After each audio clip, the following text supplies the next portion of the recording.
దినం పైసలు ఉంటాయి కాబట్టి లాభం. రైతు సోదరులకు నమస్తే. మనం ఈ రోజు వచ్చేసి పెద్దపల్లి జిల్లా పెద్దపల్లి మండలం దేవునిపల్లి అనే గ్రామంలో ఉన్నాం. ఇక్కడ రైతు రాజయ్య గారు బెండ సాగు చేస్తా ఉన్నారు. ఈ బెండ ప్రత్యేకత ఏంటంటే ఏ కాలంలోనైనా వేసవి కాలంలో మాత్రం ఎక్కువ దిగుబడినిస్తుంది, ఎక్కువ పంట పండుతుంది అని చెప్పేసి ఉద్యానవన శాఖ అధికారులు చాలా మంది చాలా చోట్ల చెప్తా ఉంటారు. అలాంటి బెండ సాగు గురించి మనం రైతు రాజయ్య గారిని అడిగి తెలుసుకునే ప్రయత్నం చేద్దాం. ఎన్ని విత్తనాలు పడతాయి, అసలు బెండ సాగు చేయాలంటే బెండకు వచ్చే రోగాలు ఏంటి, ఆ బెండ సాగు విధానంలో మనం తీసుకోవాల్సిన జాగ్రత్తలు ఏందనే విషయాలు మనం రైతును అడిగి తెలుసుకునే ప్రయత్నం చేద్దాం. నమస్తే. ఎన్ని సంవత్సరాలుగా ఈ కూరగాయల సాగు చేస్తా ఉన్నారు? మినిమం ఒక 20 సంవత్సరాల నుంచి చేస్తాను. 20 సంవత్సరాల నుంచి చేస్తాను. అంటే ఓన్లీ బెండేనా ఇంకా వేరే ఏమన్నా? అన్ని రకాల పంటలు వేస్తాం. వంకాయ గానీ, టమాటా గానీ, తర్వాత గోరుచిక్కుడు అన్ని వేస్తాం. ఆల్మోస్ట్ అన్ని రకాలు. ప్రస్తుతం బెండ ఎన్ని ఎకరాల సాగు చేస్తాం? నేను ప్రస్తుతం 20 గుంటలు వేసినాను. 20 గుంటలు వేస్తాను. 20 గుంటలకు ఎన్ని విత్తనాలు పెట్టినాయి? 20 గుంటలకు 1 కేజీ పడతాయి. 20 గుంటలకు 1 కేజీ అంటే ఎకరానికి వచ్చేసి 2 కిలోలు పడతాయి. 1 కేజీ విత్తనాల ధర ఎంత? 5,000 ఉంటుంది. 5,000 మంచి బ్రాండెడ్ అయితే 6,000 దాకా ఉంటుంది. ఇప్పుడు మీరు ప్రస్తుతం వేసుకున్న విత్తనం ఏంటిది? నూజివీడు సారాంశం వేసిన. నూజివీడును సారాంశం అంటే ప్రధానంగా అంటే ఆ విత్తనాలు నేర్చుకోవడానికి కారణం ఏంటి? నూజివీడును సారాంశం కారణం ఏంటంటే కొంచెం మంచి దిగుబడి ఇస్తాయని, దాని కటింగ్ చూద్దాం కొంచెం ఫ్రీగా వస్తాయని దాన్ని తీసుకున్నాం కదా. ఇప్పుడు అంటే పంట వేసుకున్న తర్వాత గానీ, పంట వేసుకునే ముందు గానీ ఏమన్నా మందులు, అడుగు మందులు గానీ లేకపోతే ఎట్లా స్ప్రే చేస్తా ఉంటాం? అడుగు మంది వేయలేదు. తర్వాత దాన్ని ఒకసారి ప్లవ్ దున్ని గొర్రె కొట్టి దాని రోటోవేటర్ కొట్టి అచ్చు కొట్టి పెట్టినాం అంతే. పెట్టినాక ఒక 15-20 రోజులకు మొక్క కొంచెం బలంగా అయిన తర్వాత కొంచెం యూరియాను కొంచెం డిఏపి కలిపి వేస్తే సరిపోతుంది. కొంచెం ఇంకా కొద్దిగా పెద్ద పెరిగిన తర్వాత ఇంకొంచెం మందు అదే మందు డోసు పెంచి సరిపోతుంది. ఇక్కడ పైన స్ప్రే చేసుడు ఏమన్నా? పైన స్ప్రే చేసారు? స్ప్రే అంటే పురుగు వస్తే పురుగు మందు, తర్వాత పెద్ద పెరిగిన తర్వాత మన క్రాప్ వచ్చేటప్పటికి కాయ వంకాయ వస్తే దానికి అస్పెట్ కలిపి కొడితే సరిపోతుంది. పూత మందు అది కొడితే మంచి దిగుబడి వస్తుంది. గడ్డి నివారణకు ఏమన్నా?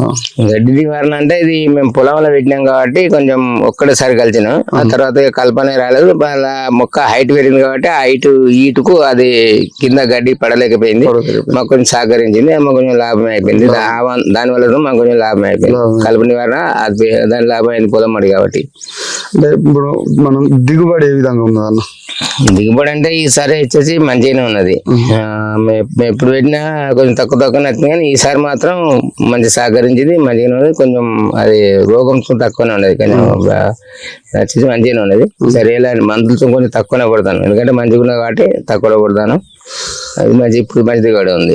క్రాప్ అంటే క్రాప్ రావడానికి ఎంత టైం పడుతుంది అంటే మనం మొక్క నాటిన కాడ నుంచి క్రాప్ రావడానికి? 40 రోజులు పడుతుంది. 40 రోజులలో క్రాప్? 40 రోజులు ఫస్ట్ క్రాప్ వచ్చేస్తుంది. ఫస్ట్ క్రాప్ వచ్చేస్తుంది. ప్రస్తుతం అంటే మీరు దినం తప్పి దినం దింపుతా ఉన్నారా లేకపోతే గ్యాప్ ఎట్లా? లేదు, దినం తప్పి దినమే దింపుడు. తప్పితే అది మనకు క్రాప్ పని చేయదు. క్రాప్ ఒక్కరోజు ఆగినా కానీ క్రాప్ పని చేయదు. ఇప్పుడు దినం తప్పి దినం దింపినప్పుడు ఈ 20 గుంటల వల్ల మనకి ఎంత దిగుబడి వస్తుంది? 2 క్వింటాలన్నర వస్తుంది. 2 క్వింటాలన్నర వస్తుంది. ఇప్పుడు మనకు కూలీలు కానీ 2 క్వింటాలన్నర తెంపాలంటే ఎంత మంది కూలీలు పడతారు? అంటే ఒక 3-4 పడతారు. ముగ్గురు సరిపోతుంది. ముగ్గురు నుంచి నలుగురు అంతే. ఇప్పుడు మార్కెట్ లో రేట్ ఏ విధంగా? మార్కెట్ లో రేట్ అంటే దానికి అక్కడికి వచ్చే మాలను బట్టి ఉంటుంది అన్నట్టు. ప్రస్తుతానికి ఇప్పుడైతే 15-20 అట్లా నడుస్తుంది. బాగా వస్తే 10-5 ఇట్లా మార్కెట్ వాల్యూ ఎంత ఉంటది. ఈ బెండని ఎంచుకోవడానికి కారణం ఏంటన్నా ఈ టైంలో? కారణం ఏంటంటే బెండ అంటే ఈ టైంలో వేసవిలో కొంచెం మంచిగా వస్తుంది కాబట్టి, మళ్ళీ దాని ఏంటంటే దిగుబడి అనేది దినం దింపుతాం కాబట్టి దినం పైసే ఉంటది. మనకు ధర ఉంటే క్యాష్ అని దినం మనకు కొంచెం పైసలు వస్తాయి కాబట్టి దానివల్ల దాన్ని ఎంచుకోవాలి. రకాల ఆదాయం ఎక్కువ. అదే దినం పైసలే కదా ధర ఉంటాయి, అందుకనే దాన్ని తీసుకున్నాం. ఒక రైతుకు మనకు లాభం రావాలంటే మార్కెట్ లో రేట్ ఎట్లుంటే ఎంతవరకు ఉంటే లాభం వచ్చే అవకాశం ఉంటుంది? 30-40 రూపాయలు ఉంటే దాని దిగుబడి మంచిగా లాభం ఉంటుంది అన్నట్టు. కూలీలు అయినా కానీ కొంచెం మంచిగా కూలీలకు వెళ్తే మంచి రైతుకు లాభం ఉంటుంది. 20 నుండి 30 రూపాయల మధ్యలో పడితే రైతుకు ఎక్కువ లాభాలు వచ్చే అవకాశం ఉంటుంది. ఈ 20 గుంటలకు ఈ పంట స్టార్టింగ్ నుంచి కంప్లీట్ అయ్యే వరకు ఎంత పెట్టుబడి వస్తుంది? పెట్టుబడి అంటే కొంచెం మామూలుగా తక్కువనే వస్తుంది బెండకు. ఏమన్నా ఒక పురుగు మందు స్ప్రే చేయాలి చేస్తుంది 15 రోజులకు ఒకసారి స్ప్రే చేస్తే పైరు మంచిగా ఉంటుంది. గదే ఇక అంత కొంచెం పెట్టుబడి దానికి ఏముండదు. అంత 20-30 వేల వరకు వస్తా? అదంతా రాదు, తక్కువనే వస్తుంది. 20,000 అంటే మాక్సిమం 20,000 వరకు అయితే వస్తుంది. అంతే. ఆదాయం ఎంత వస్తుంది పంట అయిపోయేసరికి? ఆదాయం అంటే రేటు ఉంటే ఇప్పుడు 30-40 నడిచింది అనుకో ఉంటది. 20 గుంటలకు దాదాపు ₹1,00,000 దాకా రావచ్చు. ₹1,00,000. అదే ఒకే రకంగా ధర ఉంటే. మధ్య మధ్యలో 20 అట్లా 5-10 ఉంటే మాత్రం ఇక కూలి పని చేయలేదు. అంటే మీ అనుభవంలో ఎప్పుడైనా ఈ ₹5 ₹4 వాడు చూసిరా ఇప్పుడు ప్రస్తుతం? ఇప్పుడు చూసే 10 మాకు 10 నుంచి స్టార్ట్ అయింది. 10 నుంచి 9 ఇట్లా. బెండ అయితే రైతు పెట్టుకుంటే మాత్రం లాభమే. దినం పైసలు ఉంటాయి కాబట్టి లాభమే. దినం రైతు పైసలు చూస్తాడు. అందుకనే ఇప్పుడు లాభమే బెండ. పెట్టుబడికైనా మళ్ళీ ఇంకో దానికి పెట్టుబడికైనా దేనికైనా యూజ్ అవుతాయి అన్నట్టు. ఏ ఖర్చుకైనా పని చేస్తాయి అన్నట్టు. దినం పైసలు మొత్తం. అంటే ఈ పంట క్రాప్ స్టార్ట్ అయిన కాడ నుంచి వెళ్ళి మనం కోత కంప్లీట్ అయ్యేసరికి ఎన్ని కోతలు వస్తుంది? ఎన్ని రోజుల వరకు పంట? మనం మంచిగా చూసుకుంటే పురుగు మందులు స్ప్రే చేసుడు అవి 15 రోజులు ఒకసారి మంచిగా స్ప్రే చేసుకుంటే మంచిగా కాపాడుకుంటే 2 నెలన్నర 3 నెలలు వస్తుంది. 3 నెలలు వస్తుంది. ఈ 3 నెలలు ఎన్ని క్రాపులు రావచ్చు? నెలకు ఒక 15 కటింగ్లు. 45 కటింగ్. 3 నెలలు అంటే 45 కటింగ్స్. అంటే ఏమన్నా ఇప్పుడు మనకు మధ్యలో వచ్చింది, స్టార్టింగ్ లో వచ్చింది, ఎండింగ్ లో వచ్చింది, ఏమన్నా క్రాప్ తేడా వస్తుంది? తగ్గడం పెరగడం అట్లా? క్రాప్ అంటే ఒక రోజు ఎక్కువ వస్తుంది, ఒక రోజు తక్కువ వస్తుంది. స్టార్టింగ్ కు ఎండింగ్ మనం ఇప్పుడు ఫస్ట్ కాపు స్టార్ట్ చేసిన కాడ నుంచి లాస్ట్ పోయేసరికి ఏమైనా తక్కువ? లాస్ట్ పోయేసరికి కొంచెం తగ్గుతుంది. ఒక 15 రోజులకు బాగా క్రాప్ అయిపోద్ది అంటే కొంచెం తగ్గుతుంది. ఎందుకంటే పైకి వస్తుంది కాబట్టి కొంచెం తగ్గుతుంది.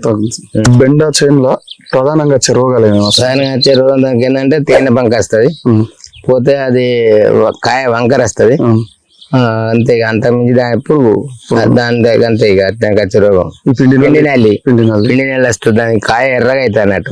దానికి నివారణకు మందు కూడా బరవలేదు. కానీ అదృష్టం ఈసారి మాకు అట్లాంటి పిండి నల్లి అదేం రాలేదు. ఇది ఎర్రపేను వస్తుంది సహజంగా. ఎందుకంటే కాయ ఎర్ర పడుతుంది అన్నమాట. అది కొసకి ఏమైతే అంటే ఎర్రగా వస్తుంది. దాని మార్కెటింగ్ ఉండదు దానికి. కాబట్టి అది మా ఇప్పుడు రాలేదు అది. దాని వల్ల ఇప్పుడు మాకు అట్లాంటి రోగాలు ఏం లేవు. కొంచెం మా పంట బాగానే ఉంది, లాభదాయకంగానే ఉన్నది. రోగాలు తక్కువ ఉన్నాయి ఈసారి. ఎందుకు